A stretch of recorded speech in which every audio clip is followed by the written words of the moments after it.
This is Murder in the Morning with Tony Bruschi and Stacey Cole.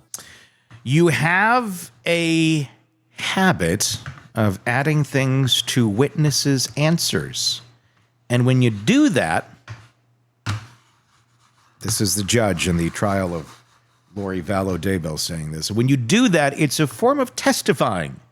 Judge Beresky told Lori Vallow Daybell in the final moments of the trial the other day as the court wrapped up after a marathon of cross-examination, autopsy details, and crime scene photos. By the time court adjourned at 4:34, Lori had spent hours at the podium cross-examining Chandler police detective Daniel Cross, trying to challenge the state's version of how Charles Vallow was shot and killed. It was her chance to unravel details about bullet trajectories, the positioning of shell casings, and whether her brother Alex Cox could have plausibly been where he claimed when the shots were fired.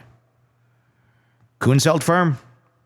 The bullet trajectories were consistent with Charles being shot while lying on the floor, one bullet embedding in a baseboard, the shells just inches from the wall, and the .45 caliber semiautomatic ejected to the right, not left, like Lori suggested might have mattered. At one point, Lori veered into the realm of firearms training, asking if center mass is what police are taught to aim for. Coons confirmed yes. It's about stopping the threat. Then she asked if novice shooters are taught the same. He said no. It was a brief window into the angle she seemed to be aiming for, but she was aiming a different direction. Though the judge... I think novices would be taught that as well, though. Wouldn't you think? Because I immediately started nodding my head like, yeah. Like, what do we mean by novices? Like, we're at the gun class? Or what are you talking about, Lori? Is kind of where I go. Like, what context is this thing? Because she speaks whatever she comes to her mind that nobody else knows where her mind is at. And a lot of times she just sits there and questions. Quite honestly, it's been a fairly boring trial thus far. I'm waiting for zombies to get introduced. Then I'll get more excited. Oh, I hope they do. Well, we know the state is going to go down the road of, what's the prophet guy's name? The Nephi. Yeah. Yeah. You down with Nephi? Name for a cat.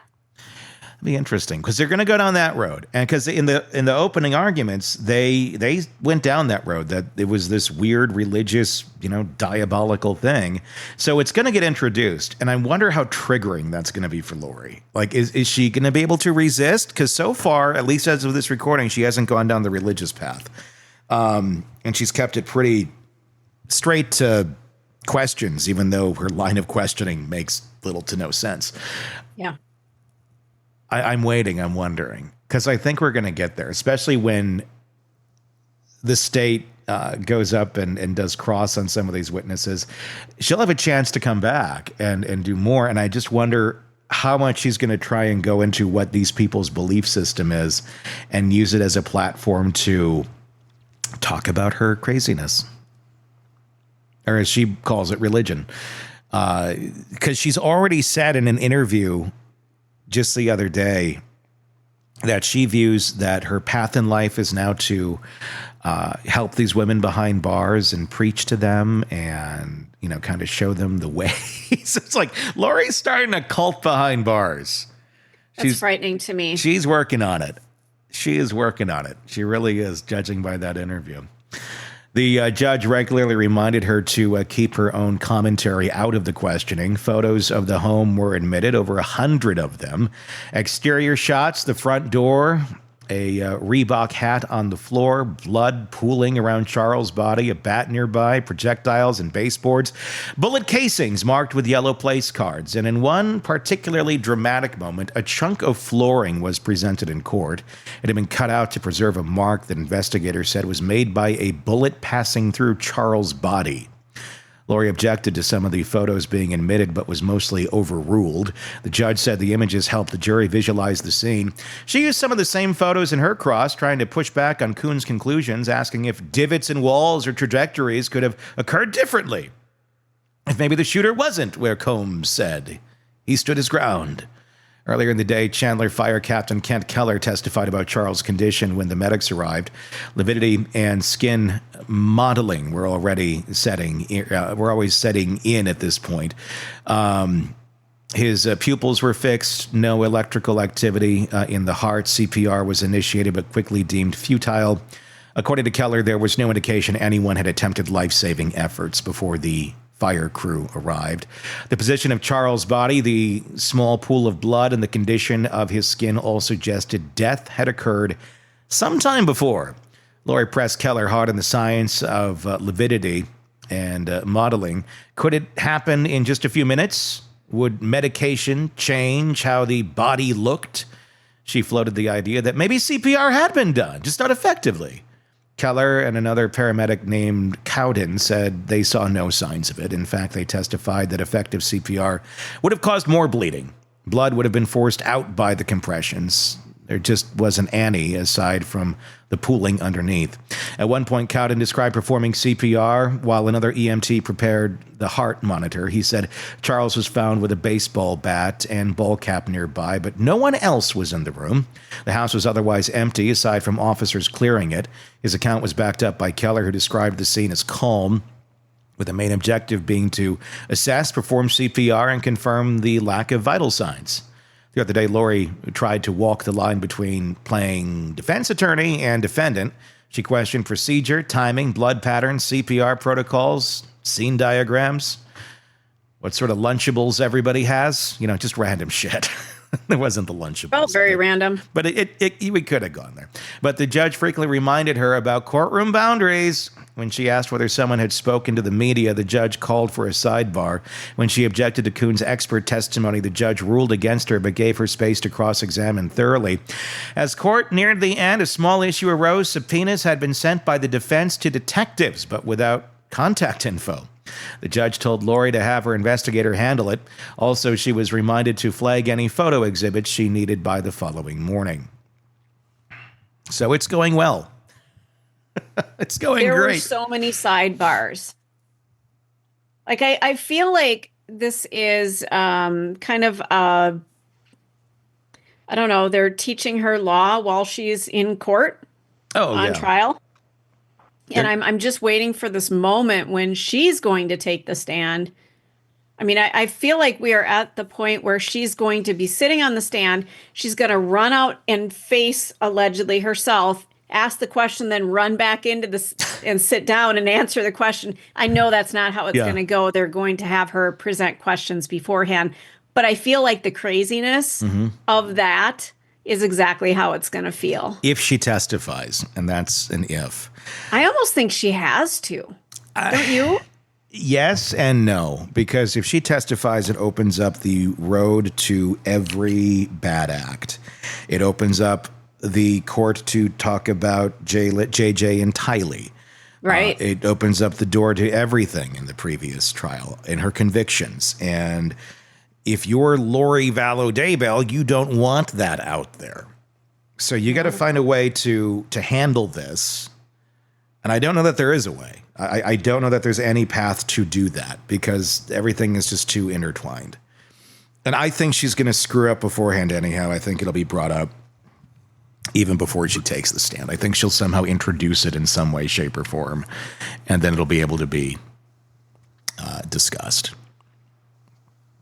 At the end of the day, I don't think she has a chance in hell at winning this anymore. I mean, I don't know. I mean, you have to prove conspiracy here, but they got the texts. They got the shit. It's going to be, I think, sometimes a matter of the jury finding and translating her transient being type talk or magical talk of Nephi and this, we're going to be like Nephi and we're doing this, for the right reason or whatever the hell they say.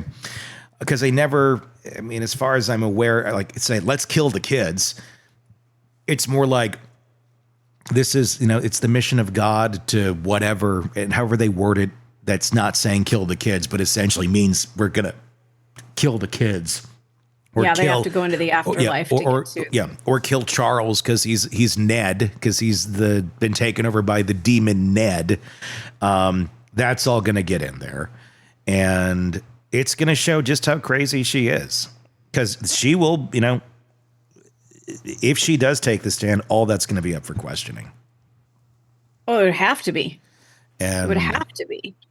It's the issue here at hand, which again, why is she on trial? She doesn't think any of this is wrong. She is not living by our cultural norms that you don't kill your children. Mm-hmm. She thinks that this all plays into her afterlife, and she doesn't see anything wrong with it. So she's operating under these instructions in her brain that this is what you do. Yeah. You guys are persecuting me for something that I need to do. She's smarter than the rest of the room. Everybody else doesn't know what they're talking about. And it was a family tragedy, as she said. It was a family tragedy.